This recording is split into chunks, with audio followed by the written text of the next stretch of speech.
Madame, Monsieur, bonjour et bienvenue à cette émission au cœur de la présidentielle burkinabé. Un candidat, un programme, c'est sur la télévision Free TV qui est bien sûr le bouquet numéro 254 donc, du bouquet Canal+, et sur le multiplex de la TNT du Burkina Faso. Aujourd'hui, nous sommes avec le candidat du MCR, il s'appelle Tahirou Barry, c'est lui qui est candidat à la présidentielle au compte du MCR et c'est avec nous que nous allons nous entretenir aujourd'hui. Alors, M. Barry, bonjour. Bonjour Bernard. Merci de nous recevoir et pour parler de vos ambitions pour le Burkina Faso. Vous êtes candidat, c'est la deuxième fois parce qu'en 2015, vous êtes arrivé troisième. Cette année encore, vous êtes sur la liste. Nous voulons savoir quelles sont vos ambitions pour 2020 pour le Burkina Faso. Est-ce qu'elles diffèrent de ce que vous aviez comme ambition et contenu programme pour 2015, en 2015 pour le Burkina? Les contextes ont quelque peu évolué. Il s'agit donc d'adapter notre projet, notre programme par rapport à l'évolution de notre société. Aujourd'hui, j'ai décidé d'être candidat pour répondre quelque peu à la soif de changement d'un peuple blessé par tant d'années de souffrance, de désespoir et de misère. J'ai décidé de renouveler ma candidature à cette élection pour répondre également aux cris de détresse d'un peuple traumatisé, terrorisé dans les zones d'insécurité, sans la moindre assistance de l'État. J'ai décidé d'être candidat pour m'associer à la volonté de ceux qui pensent que le Burkina Faso mérite une destinée beaucoup plus belle, beaucoup plus grande que ce qu'elle connaît aujourd'hui. D'accord. Alors, vous dites que vous avez adapté en fonction du contexte 2015-2020, c'est différent. Qu'est-ce que vous avez adapté pour 2020 en fonction de ce que vous aviez comme ambition en 2015? En 2020, on ne peut pas aborder la question du développement de notre nation sans jeter un regard critique sur la situation sécuritaire. La situation sécuritaire est devenue aujourd'hui une urgence, mais qui ne doit pas nous faire voiler les priorités. Et face à l'urgence, il faut des actions fortes, énergiques, pour rassurer le peuple, protéger le territoire et nous engager dans la marche de l'émergence. Alors, en 2020, c'est sur quoi se fondent prioritairement vos ambitions? D'abord, il y a le secteur sécuritaire qui est une priorité qu'il faut résoudre.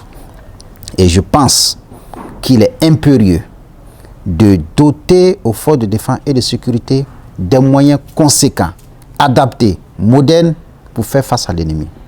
Mais à côté de cela, il faut aussi travailler à rattraper le retard de développement dans des zones sous insécurité. Quand vous prenez des zones du nord, des zones de la boucle du Mouhoun, des zones de l'est du Sahel, elles ont été les oubliées de notre nation dans les différents processus de développement.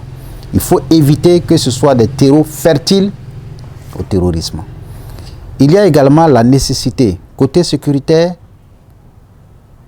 d'assumer notre responsabilité en prenant en main notre souveraineté dans la détermination de la politique sécuritaire. On ne peut pas jouer en confiant notre sécurisation à des mains extérieures ou à des cerveaux extérieurs. Il y a la nécessité également de mettre les hommes qu'il faut à la place qu'il faut dans les différentes unités de sécurité. Et nous devrons avoir à l'esprit que les différents moyens qui sont octroyés aujourd'hui au système sécuritaire ne sont pas adaptés aux besoins. Quand vous prenez aujourd'hui le budget, ne serait-ce que 2021 qui est accordé à l'armée, 254 milliards, il n'y a qu'à peine 8 milliards consacrés à l'équipement. Vous pensez que c'est suffisant pour faire face à des ennemis qui sont de plus en plus armés, qui sont de plus en plus formés et déterminés à s'aimer la désolation dans notre territoire? Vous consacrerez combien pour l'équipement?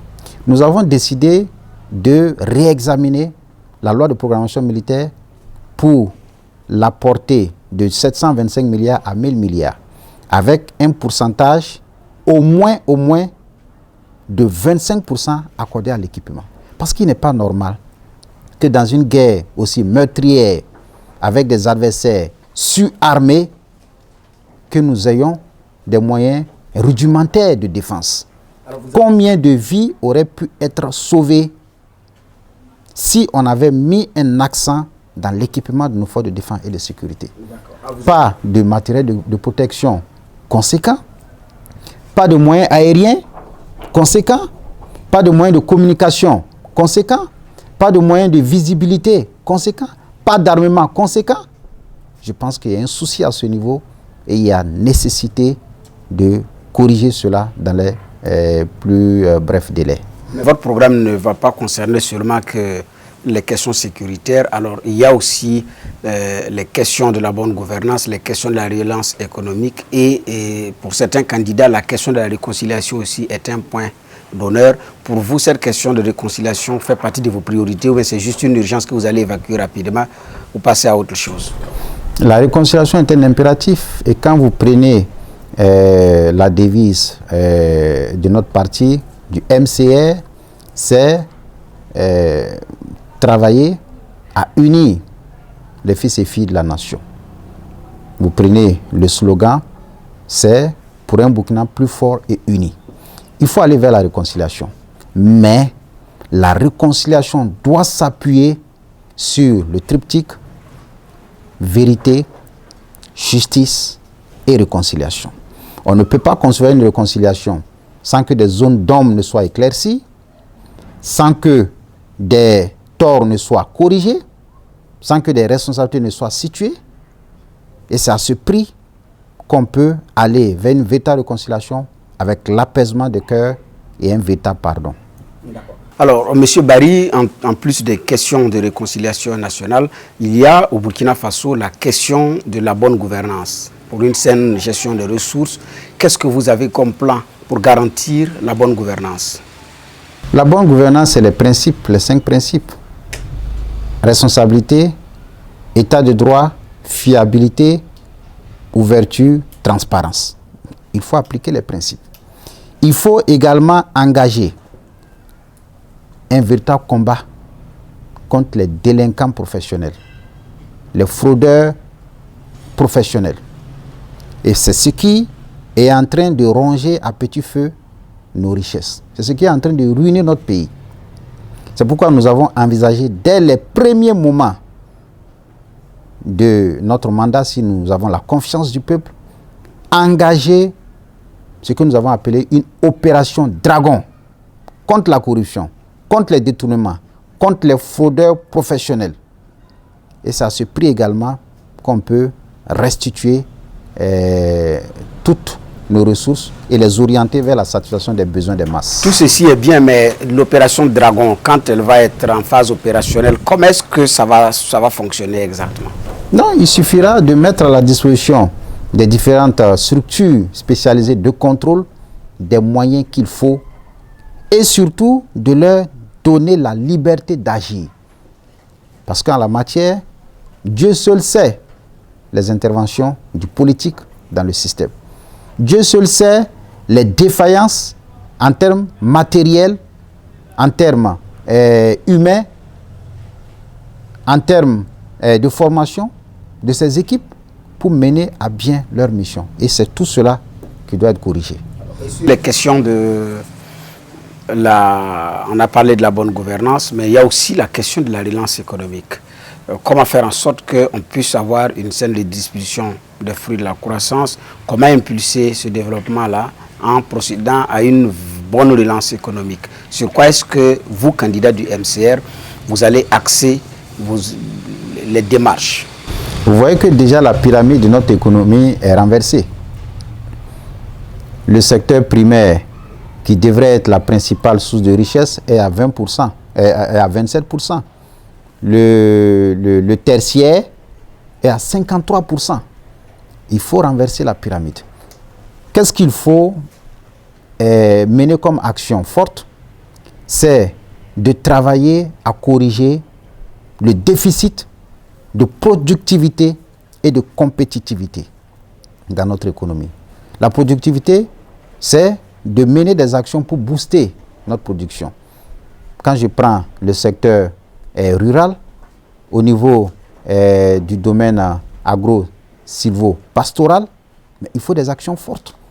Il faut par exemple engager une politique des terres, la sécurisation des terres, l'aménagement des terres. Avec nos 9 millions d'hectares de terres cultivables, on est à peine à 50%. Avec nos 500 000 hectares de bas-fonds, c'est ridicule comme aménagement qui est fait. Avec nos 200 000 hectares de terres irrigables, c'est ridicule. Et nous disons seulement, avec 25 000 hectares aménagés, on peut résoudre le problème des terres. Deuxièmement, il faut agir sur l'eau. On a 200 milliards de mètres cubes d'eau que nous recevons par an, mais il y a à peine 5% qui sont stockés. Ce n'est pas normal. Les 1000 barrages que nous avons s'assèchent avant même la saison des pluies suivantes. Ils sont dégradés. Donc, il faut agir sur la réhabilitation des barrages. Nous envisageons au moins 500 petits barrages avec une politique d'aménagement et de valorisation hydro-agricole de ces barrages. Il faut agir sur la motorisation et la mécanisation, agir sur la formation des agriculteurs, agir sur l'organisation. Et c'est ensemble, avec l'accroissement de la production, qu'on va maintenant vers la modernisation pour accroître la compétitivité et permettre une meilleure commercialisation et booster davantage le secteur secondaire et le secteur tertiaire. Alors, il nous reste quelques minutes. Nous voulons savoir si quelqu'un hésite encore à vous voter. Quelles sont les raisons, en plus de ce que vous avez dit, qui justifient que quelqu'un dans l'isoloir puisse choisir Tahirou Barry comme président au soir du 22 novembre? Je sollicite la confiance du peuple parce que mon éducation a fait de moi un homme foncièrement attaché à la vérité, à la volonté et aux valeurs. Et quand je prends la question des valeurs, la valeur de la parole donnée, c'est un engagement que j'ai pris. C'est un contrat de confiance que je sollicite avec le peuple. Et je connais la valeur de ce contrat de confiance dans un pays où on a promis ciel et terre, on a promis des tramways et on a à peine des routes qui ressemblent à des champs d'igname. Je veux qu'on mette fin à cela. Je veux également que le peuple reste vigilant, que le peuple ne se laisse pas berner, ne se laisse pas distraire par les promesses fallacieuses, parce que, comme vous le savez, si le singe promet de ne plus se gratter, il faut être naïf pour le croire. Autrement dit, on ne peut pas redresser un arbre qui est tordu. D'accord. Madame, Monsieur, c'est la fin de cette émission parce que les 15 minutes sont terminées. Nous allons dire merci à Monsieur Tahirou Barry. Je rappelle qu'il est le candidat du MCR, le Mouvement pour le Changement et la Renaissance, qui porte Tahirou Barry candidat à la présidentielle. C'est la deuxième fois, donc 2015-2020, nous espérons que ça va être la bonne pour vous. Encore une fois, merci de nous avoir reçus et beaucoup de courage parce que c'est également la campagne présidentielle. Madame, Monsieur, nous vous disons merci, vous qui nous avez suivis. Nous allons nous donner demain et une autre date également pour un autre rendez-vous avec votre contenu de programme, un candidat, un programme. Merci, au revoir et restez sur TRI TV.